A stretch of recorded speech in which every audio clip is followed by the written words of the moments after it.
back to the MíraLA podcast. I'm your host, Arianna Lemus, and today I will be interviewing Dr. Brenda Gálvez. She is the founder of Latina Hustle and the deputy executive for latech.org. She is also the mother to a feisty little 7-year-old, and she really hopes to inspire generational wealth and health. Please give a warm MíraLA welcome to Dr. Brenda. Hey, girl. How you feeling? I'm feeling, it is really warm in LA right now. So I am feeling hot, both physically, literally, figuratively. But other than that, I'm feeling really good. Yeah, and you also just had some hot wings. I did Past the hot wings, had to take advantage, yes. That's awesome. So I'm really excited for our interview today. I was really empowered and inspired when we got to talk over Zoom. I just think that when I was speaking with you, I felt like I was like speaking to like one of my tias or something. Yeah, I mean, don't age me. Oh, just all this says, I don't ideas are pretty. Yeah. But just in a sense where it's like you are a straight shooter, you say it like it is. And I really appreciate that about you. I think you have like a lot of authenticity that maybe where we come from in our communities, we don't see a lot of women who are outspoken like that. So it's very inspirational to see that because I'm definitely someone who's outspoken. I kind of say things that like probably shouldn't, right? You can relate to that. Very much, yes. So why don't we kind of before we dive into Latina Hustle and, you know, how you founded the company with your sister, I'd love to just take me back to your childhood and what that hustle was like back in the day. Oh my God, yeah. I mean, I was born in Coachella Valley, so I come from generations of agricultural workers. My grandfather, he was Puerto Rican and worked in the sugar canes. And then when he left Puerto Rico, the only thing he knew how to do was work in the fields. So obviously, easy transition into great vines, great fields. So he brought my family here, my mom and her siblings, to work. But because my mother couldn't take care of my sister and I, essentially like 15 days after we were born, she dropped us off in Mexico and came back to the US. So I grew up in Mexico up until I was 12. And I just always remember my uncles, my parents, my grandpa working. And it was always like seasonal. So if they were not in California, they were traveling to Northern California, to Salinas, Bakersfield, and also to Alaska. So they traveled to Alaska for salmon and tuna season. My dad is actually there right now. And he's coming back tomorrow. So we're really excited to have him back. But it was always ingrained in us to have this resiliency, this like hustle that it doesn't really matter what your circumstances are, as long as you do honest work, then everything's going to be fine. And as long as you have family as well. So that's essentially where Latina Hustle came from. But even adding to that, being the eldest, granddaughter, daughter, being first generation, there was an additional weight that I had to carry. And, you know, since we moved here to the US when I was 12, or my mom brought us here when I was 12, and I remember very young just translating for her, going to doctor's appointments, going to like doing everything like legal, everything that she really couldn't do herself, like she would bring me. So I had to grow up very early and also working really young because she was almost a single mother of like 3 children. I remember in high school, I would, you know, go to school in the morning, get off work, pick up my siblings from school, cook for them, clean, and then work at a Mexican restaurant and then do homework. And then the same thing. And then on the weekends, it was worse because I would have the graveyard shift. And I thought it wasn't that bad because my mom was working 3 jobs. And so I was like, oh my God, I just worked 1 job and I was to school. And like, that's it. Like, it's not that big of a deal. But I knew that I always had to go to school. They also encourage education. And so that I just actually posted on TikTok this video that says, you know, first gen burnout be like, you know, when you're a lawyer to your dad, when you're a translator to your mom, financial advisor for your siblings. and a nail tech for yourself, because you also have to like feel good and look good. And I'm like, oh my God, I've been burned out since I was like 16. But yeah, but I think most importantly, family. As long as you have family with you and in the forefront, I think that really makes it all worth it, which hopefully we'll get to it later, about that like toxic relationship with the hustle. But that was me growing up, just being surrounded by the hustle. So now that you are, at this point in your life, you have a daughter of your own, how have you seen I guess not, it wasn't that it was toxic, unfortunately, but those were just the circumstances that you grew up in, and balancing the healthy patterns that you've learned as like a woman now, when you start to see those unhealthy behaviors come out, how do you manage that? My daughter, her upbringing and just her growing up has been completely eye-opening for me, because I get to see her be a child, where I'm like, oh wow, when I was 6 years old, I was ironing my clothes and I was like making myself dinner and cooking, and just seeing how she can barely wash her hair, you know? And sometimes I have to give her grace, but give myself grace and be like, no, this is what a normal 6-year-old should be like. And it's okay for her to not know certain things, because she does have the privilege of just being a child and not have to worry about things. But there are certain things where I see that upbringing and those, I don't want to say like trauma, but Wait, is it resentment a little bit? it's not, it's expectations. Okay. Yes. So I would say like those expectations that I had growing up, put on me while I was growing up, come up, and me trying to put those expectations towards my daughter, and understanding and acknowledging that those expectations were not healthy for a 6-year-old to be able to do. And it's very funny, because I felt at that time that I didn't have it that bad, because I had a neighbor who was a year older than me, and she had 6 siblings. And so I was like, oh, I only have to like take care of myself and cook for myself, but she has to take care of like 6 other people and like change diapers and make bottles. And so my daughter really has taught me that it's okay to just be a kid. And I am living my childhood through her, because I'm like, Audrey, do you want to go to the Hello Kitty Cafe? And she's like, well, and I'm like, we're going to the Hello Kitty Cafe. Like, we're doing this. And now I have adult money, and I have like a little 6-year-old, 7-year-old who's my best friend. And it's a learning experience. I'm learning how to be a kid while also trying to mother her and mother myself. Yes, yes. I love that you say all these things, because when you brought up your neighbor, I thought of my mother. My mother's the oldest of 9. All she knows is how to take care of everyone around her. She has a hard time taking care of herself. And now at 50, she's getting tattoos and she's expressing herself, because when she was a teenager, she couldn't. And I think you having the understanding and the education, of course, because you are a doctor, which I want to get to that as well, it says a lot about how you're able to compartmentalize the experience that you had as a child, but also not have these expectations, or remind yourself of that your daughter is in a privileged position because of the hustle that you experience, to now give her this life that hopefully your next generations of young women that get to come up and not have to experience what you experience, right? And I want to know about the importance of education and why becoming a doctor was so important to you. My bachelor's was mostly for my parents. I think my master's were for my siblings and my cousins, and my doctorate was for me.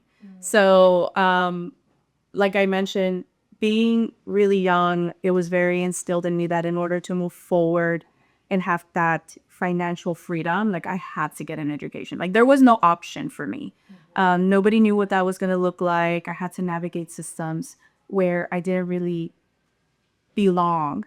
But I think ultimately education for me became the first step to breaking that generational trauma that I had, breaking that poverty. I want to give you an example. Like my first semester at UCLA, I remember I was taking Sociology 1, and we were talking about socioeconomic status. And we had a house. Like we had a house. I had my own room once we moved to the US. And I remember thinking like, oh, like we weren't that bad. But my professor put a pyramid with different like economic, or like salary ranges, right? Like the top 1% make this much, and then you go like 10%, and then it goes all the way down. And my mom's salary wasn't even like a part of the pyramid. And there was like a little tiny circle like on the side of the pyramid that was like below poverty. And we were there.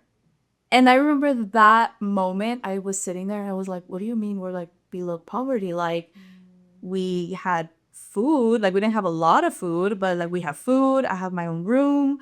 I had clothes. And I remember being in middle school and just like high school and having to really get creative with my outfits because I only had like 5 shirts and like 2 pairs of jeans and like a dress. So I was like, okay, if I like mix and match and like I do this, like then they won't know that I'm wearing the same thing every day. And that was really eye-opening for me to really understand and be like, wow, we're not only poor, but we're like below poverty. And just seeing my other classmates and their experiences and relationships with their parents and like not understanding how they would do so well in classes and getting older even after graduating, really thinking back and reflecting, well, yeah, because we took the same classes, we had the same tutors, and yet they seemed to get A's, but I was struggling. I was almost on academic dismissal during my first year. But then thinking back and reflecting on those experiences, it was like, but they never had to work. They never had to worry about paying their dorms or like paying for food or getting internships, because not only did they have economic security, but they had that social capital where it's like, oh, well, I can just ask my dad if I can intern in his clinic during the summer, and like that's gonna be fine. Versus I was like, oh my god, I really gotta like network and find people and get to know people and go to events and work and have to help my mom still pay her rent and her mortgage and bills. And so education was a lot. It was a lot. I think people talk about being first generation and community cultural wealth and all of these things, but it is so different going through it, and it's so different for everybody.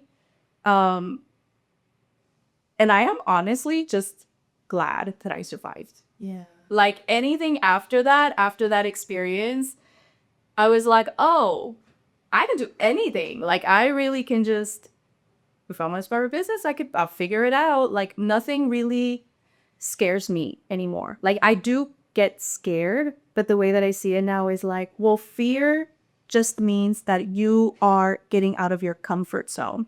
And like we should embrace being scared, because that means that we're growing and we're doing things that are different that nobody else has done before.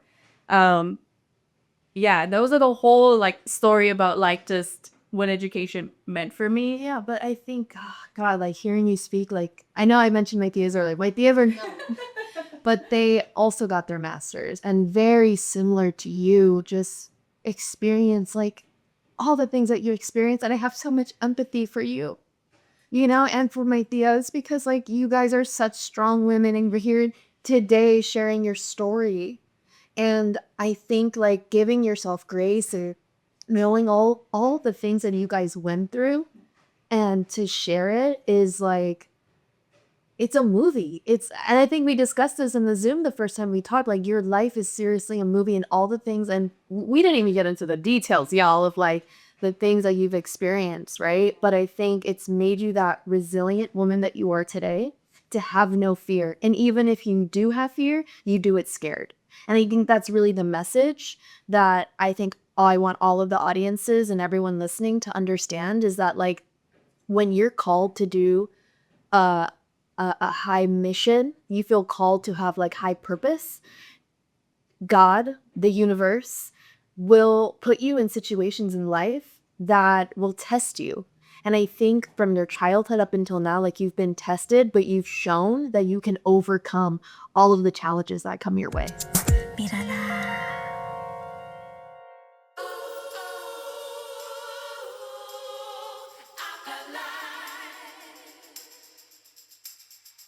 Empowerment isn't just a word, it's a lifestyle. At Empowered with Gina, we believe in living with intention, leading with purpose, and never apologizing for the fullness of who we are. Our membership is more than access, it's community, a space where joy meets justice, privilege meets purpose, and accountability fuels growth. Here, you'll find exclusive content, real conversations, and practical tools to help you rise, lead, and thrive, whether in your business, your family, or your own personal journey. If you've been searching for a place that doesn't just inspire, but equips you to step into your power, this is it. Join Empowered with Gina today, and let's create a life you don't just survive, but one you boldly own.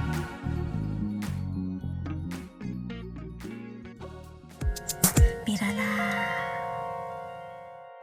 So now with the titles, the company, everything that you've acquired, take that away. Take like the highlight reel and everything that you like showcased and haven't you proven. Who are you deep down inside? Right now, where I am in life, I'm a goddess. And I'm getting closer to my 40s. I feel like if you would have asked me that in my 20s or even in my early 30s, I'd have looked at, really try to humble myself. But now when I'm getting older and older and I see everything, I'm like, no, I am a divine being. And I feel women, we are divine beings. Like we have the ability to bring life into this world if we choose to. But we just have this internal empathy, justice, and power. Where if we say we're going to do something, like we will do it. And I truly do believe that of all women, and not just women, but even like female identifying individuals, because they are so in tune with their femininity and their feminine side that they bring a balance to this world that is just the patriarchy like kidnap, right? Patriarchy is so much more violence and just it's so forced that it's not natural. And so I do truly feel like all women, like we have this inner power. We are all of us goddesses, and I don't feel ashamed of it anymore. You're such a powerful speaker. I just went to a retreat called Awaken with Danny Morrell. I don't know if you're familiar with his work, but he talks about that, how women need to start seeing themselves as goddesses.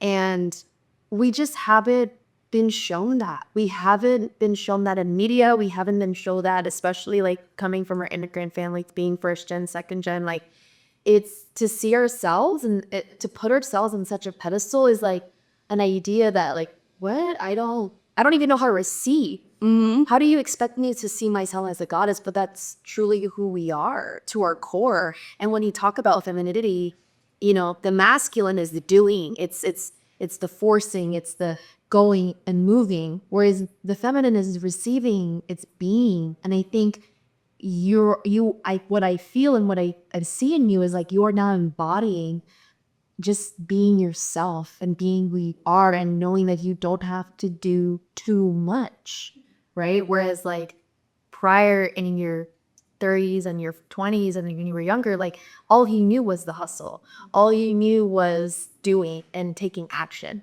So talk to me about what the acronyms for Latina Hustle stands for, because you have a whole definition for it, right? Yes, we do. And so Latina Hustle pretty much came at a point in my life and my sister's life where we were already, I think my daughter was going 81, and I was working full time. I was in my last year of I was about to start the last year of my doctoral program. I was going to school full time. I was going through postpartum depression, mommy guilt, because I'm like, I want to be a present mother, but my daughter's growing up and I'm missing these milestones. And I remember I had a mental breakdown where I ended up in the ER. And it was a very odd experience because at that moment, my world stopped. But the world outside just kept going on like whatever. And so work was still going on in deadlines and class and discussions and breastfeeding. And I was like, but why do I feel like I'm stuck? I'm stuck in this moment. And I feel like everybody else should be stuck, but they're moving and like it doesn't make sense to me. And I just quit. I just left the ER and never went back to work, just resigned, affected immediately. And my sister was going through like a similar experience where she had always been like a working, like independent, like financially stable woman. And now being a stay-at-home mom, she was like, well, what is there now outside of just motherhood? And Latina Hustle came at that time where we were at a crossroads and then COVID hit. So literally, it was like when my job lockdown, like people were dying, but nobody knew what was going on. Kira had a whole degree, a whole career. Nobody was giving me the time of day. And I was just tired. I was exhausted. Life was just it was so much. And what we wanted to do was start a business because we were tired of having others profit on our labor. We really wanted to reclaim the hustle and really bring the labor back to ourselves. So we took the hustle definition of the capitalist definition of grind till we die and made it into an acronym that stands for healing, unlearning, serving, thriving, leading, and empowering. Because that was the whole point. We wanted to unlearn all those toxic behaviors. We wanted to heal ourselves. We wanted to serve our communities and ourselves. We wanted to thrive. And so it was our way of reframing the hustle. And we chose apparel because we wanted people to wear the message to wherever they went, whether it was like at the gym, at work. I'm wearing by Latina Hustle periods right now because I'm like, I need something that I can take to work that's like subtle, but it carries the message with me. And it's been that ever since. And I know in the intro, you mentioned all of the things that I do. And my sister jokes because she says, oh, we always say like reclaim the hustle. But I feel like the hustle reclaimed you because you're doing all of these things and like you're working nonstop and doing everything.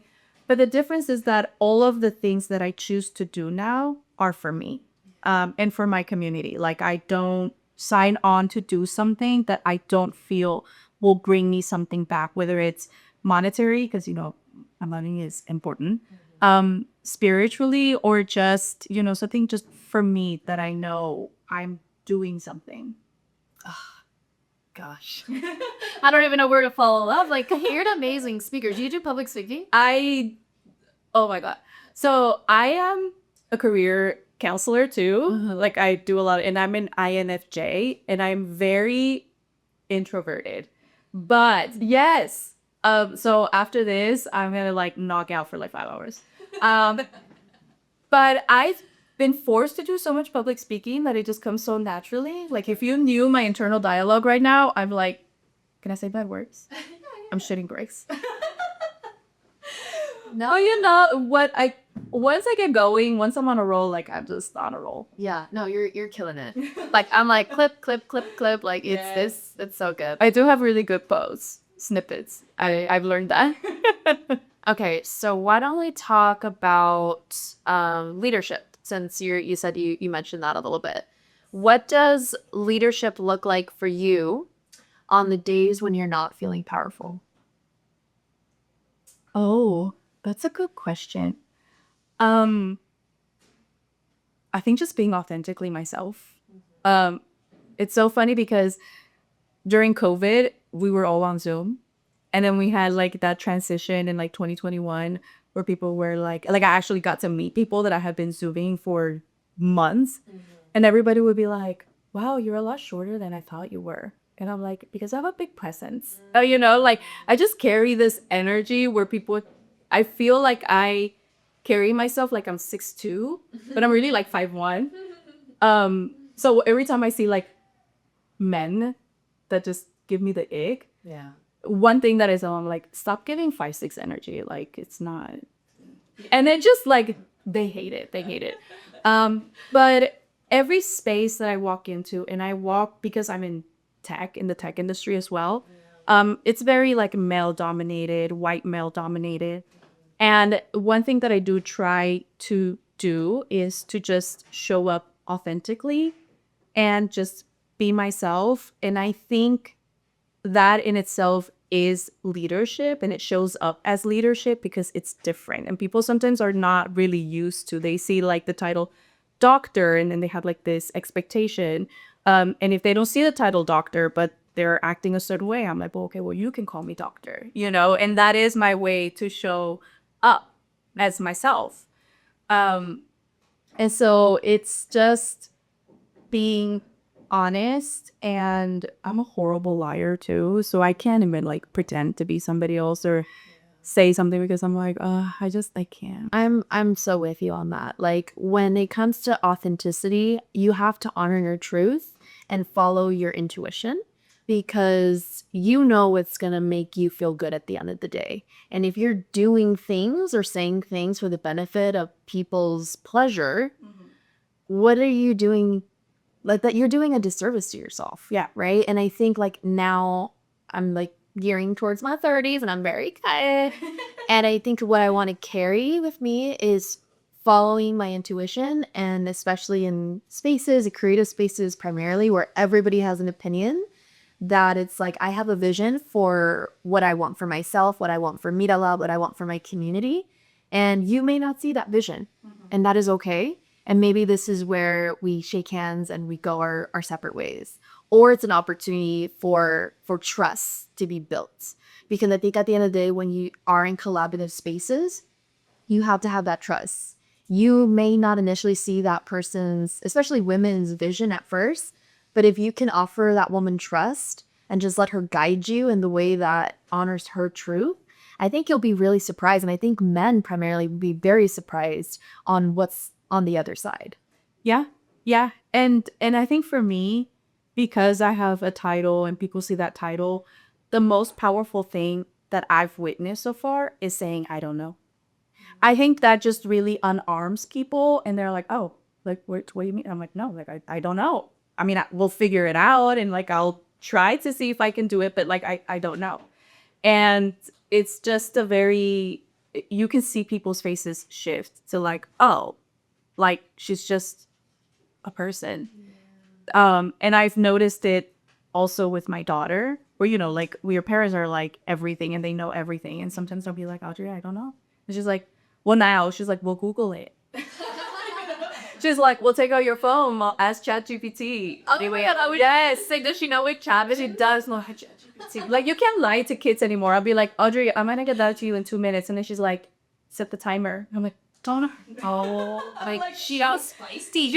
She is really feisty, and she will call me out on my shit for sure. But every day, whenever I remember, I'm like, you know what? This is my first time being a mommy. I'm trying my best, and that's all I can promise you. Like, it won't be perfect. I'm gonna fuck up here or there. You might grow up with some trauma somewhere, but I really am trying my best. And I think that also helps her see that, you know, oh, my parents are not, no, like, they know everything. They will always have the answers to everything. Like, they will mess up. And there's just this trust that comes with that. Not only with my daughter, but in work spaces, in family, where it's like, you know, my God's like, mija, ¿qué hago con esto? No sé, guíame. And I'm like, I don't know. Like, I don't know, you know, but maybe we can find somebody who does know, or we can research it together, or we'll figure it out. And people just really respect that. I respect that, because as a leader myself, there's situations with my team And they look to me, right? Because I'm the face of MíraLA, because I'm the face of the festival or whatever. And I'm like, guys, I don't know. What do you think? Like, I'm always like, I'm open to something other than my own ideas, because I never want to be in a space where I'm the smartest person in the room. When I start to feel that way, I don't like that. Like, I want to always learn. I always want a different perspective, because it allows me to show up as my authentic self. And something that you mentioned, of not just saying, I don't know, but what about when you have those opportunities to say no, right? Because no is a complete sentence. Y'all, did y'all know that? Yeah, no is a complete sentence. It is. I'm still struggling with that because I'm an Aries and I can do everything. Right. And I'm great at doing everything. Right. And then I just had a conversation with my team where, I'm very competitive by nature. I have a lot of masculine energy, so I'm trying to tap a little bit more into my feminine. Yeah. But I don't remember the conversation. It was like, they call me Dr. B, and they're like, oh, Dr. B, like, what about this? And I'm like, look, I just exude a lot of confidence, but I don't win a lot. Like, I'm very competitive, and like, I sound like I know things, but like, I really don't know many things.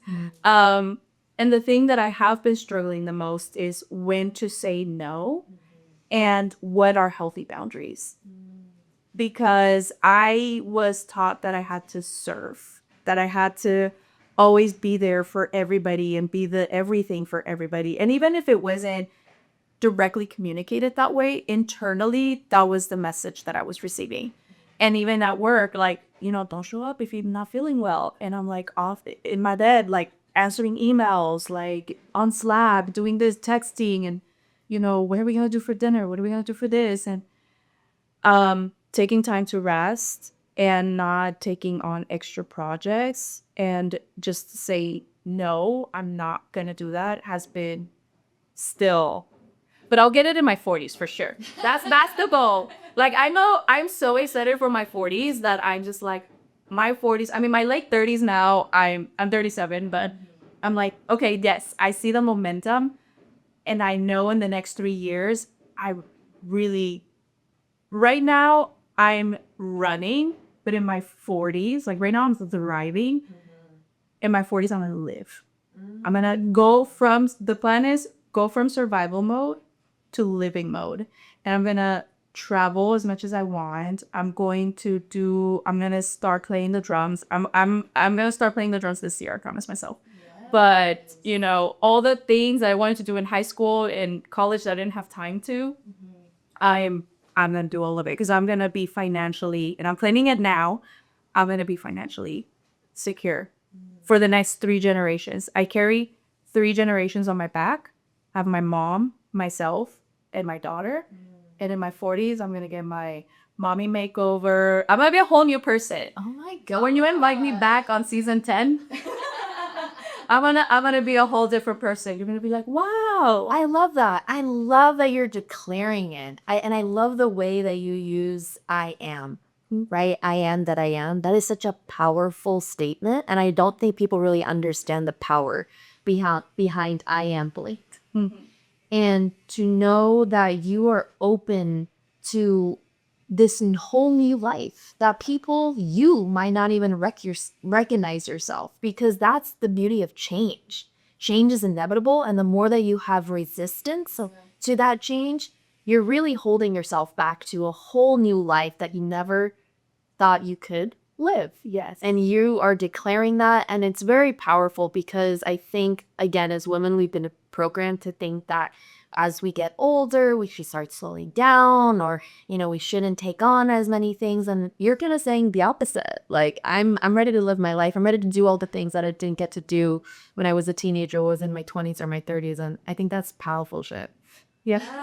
Yeah. And I think the hardest lesson in my 30s so far has been knowing what to let go of people, like even people who you love, or who, and this has gone both ways, where like I've had friends break up with me. And, this was a conversation that has recently been happening in more like a public sphere, but like people don't really talk about friend breakups And some of them are just organic. Some of them people just grow apart and you lose touch.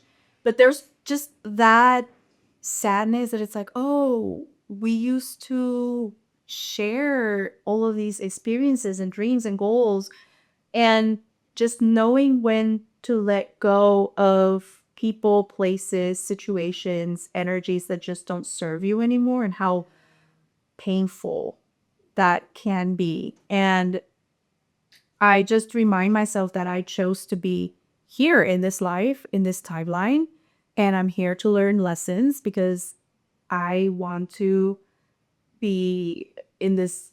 Hopefully, it won't be a next lifetime, and I get to ascend to be a spirit guy for like my bloodline, and I just get to be this wise goddess, like spirit, you know. But yeah, I'm like, please, like, I don't know if I want to learn more lessons. I think I'm trying to jam as many lessons as I can in this life, so that I can be go back to being part of the universe. And I am part. We all are part of the universe, but just being this divine energy that's peaceful and loving and all encompassing. And but in this world right now, in this timeline, I came here to feel sadness, to feel heartbreak, to feel happiness, to feel all these human emotions. And whenever I feel depressed or sick or angry or jealous, I'm like, I chose to come into this earth to feel all of these things. Right. And so I embrace them and just accept them because they are part of me in my human form. So just gonna shift gears. I feel like we touched on a lot, and this is like one of our longer episodes, but I'm living for it, care for it. So to kind of end on a lighter note, when you have time to yourself and away from your daughter, away from work, how do you um like regain energy? Like what kind of helps you come back to yourself, your best, the best version of yourself? Alone time. Like, I don't have to do, people are like, oh, you should go to the spa, you should, go here, or just being in my room. My room has always been my safe space. And I just saw on TikTok this trend where it talks about like living room kids, where kids who feel comfortable in their home and it's a safe space, like they like to do a lot of things in the living room and not locked up in their rooms, which makes sense because growing up, I spend a lot of time in my room because it was a very volatile environment. And I just want to be left alone. Even for Mother's Day or my birthday, people are like, what do you want? And I'm like, just to be alone. And they're like, oh my God, that's so boring. And I'm like, yeah, but I just want to watch whatever I want on TV and like not have to think about, because when people are in my space, my natural instinct is to ask, like, what do they want to do? What do you want to eat? Or like, should we go here? Like, what do you want? But if there's really nobody around me, I really have to stop and focus on me. And a lot of the time, that's when I realize, like, wow, my body is really tired. Like, my mind is really tired. Like, I just want to rest. And I used to be scared of being alone. And it's not until recently that I'm like, being alone I'm like really fun. I'm like, I'm really boring, but I'm also really fun. Like, I don't know how many puzzles I've put together, how many miniature like homes I've built, how many Legos. I love true crime. I have been not listening to true crime as much because it is a little low vibrational now for me, where I'm just like, oh, everybody's like dying, and like nobody knows and I want to know. But yeah, that's essentially it. And I do a lot of public speaking in my job. And I also teach, so that requires a lot of speaking to many students. And it takes me like a couple of days to recharge, to just be like, I don't want to talk to anybody. I just want to be home, order takeout, and watch a really good rom-com. Yeah. I just started saying my favorite movies are rom-coms because they are, and I've never admitted that. I don't know why. I don't know why. I was like, I really do like 13 Going of 30 and, 10 Things I Hate About You and all like the early 2000s. And those are the movies that I watch by myself because nobody else likes them. Well, you mentioned earlier that you are an introvert. But the job that you have, it requires you to be very extrovert. It totally makes sense, everything that you said. Similar to you, I am very much extrovert, but I do enjoy my alone time because I think that's how we recharge as people. And I'm very much of a bedrocker. Like when I hit my burnt out stage, I'm in bed for 3 days. I'm eating in bed. I'm doing everything in bed. And that's my way of getting back to myself, right? And I think a little bit of like mental health, like depression kind of kicks in and I acknowledge it for what it is. And I try not to judge myself, and I love that you kind of got into a place in your life where when people ask you like, oh, what do you want to do from others? Or what do you want to do? And what you want to do is being alone and being empowered when you say that and not feeling shame, because something that you brought up to earlier in terms of like your frequency is like when you start to vibe feeling the feelings of guilt and shame, those are the two lowest frequencies a human being can experience. So I think when you look at the scale of your energies and understand the time of when you're feeling that, it's like you gotta shift yourself out of that, right? And get to a higher elevation, which I think the highest frequency you can feel is enlightenment, right? But as humans, that's the whole reason why our spirits came to this earth, is to experience all the feelings, all the emotions. And I think when you have that understanding of those frequencies, you know when to tap out of it. But I think it's really hard for people and a lot of women when all they know is to feel guilt and shame, 365 days a year. Yes. Yeah. And it also allows me to be creative, like to really shut down all the outside noise, like the other energies of other people. People carry so much with them that they don't even realize. And it could be like, you could be talking to a person who seems to be so bubbly and like just really out there, but sometimes the energy doesn't match. And that stays with you, like we carry other people's energies when we interact. And I know that, and that's probably from what I've heard from other creatives, is that being by themselves sometimes is when they have like the best ideas. And that really helps me tap into my feminine, where I'm thinking like, oh my God, I remember like I was alone and I remember thinking like about being just all of these things to my family and like how I had to navigate all these systems, the language barrier. I didn't speak English till I was like 13. And I was like, I'm so burned out. And then kind of like first gen burnout, and really like honoring that and creating something with it and channeling that energy from something that was, like you said, like shameful and exhausting and more like low vibrational, and turning that into something like positive, where now I'm like, I'm going to take that energy and make money off of it. Yeah. Well, I think that's really the success of so many people. They take their insecurities, they take their pain, and when they have that true understanding of taking a bad situation and making it a good one, I think that those are the success stories that we hear about, and you're definitely one of them. Dr. Brenda, wow. I didn't talk to you. Literally, I'll call you tomorrow. We're gonna keep this going. But no, seriously, thank you for being on the MíraLA podcast today. I am just in wow of you, and I'm truly so happy that we're going to be collaborating as we, end the year. So thank you for being a sponsor for our season this year. It's like to have your brand associated with mine. I just feel like it's true alignment. So thank you for being here. Thank you for supporting me. Thank you for supporting my community. And I'm just so excited to see where our relationship blossoms. Yeah, thank you for having me. And I'm also very excited. Yeah. Like, oh, yeah. MíraLA.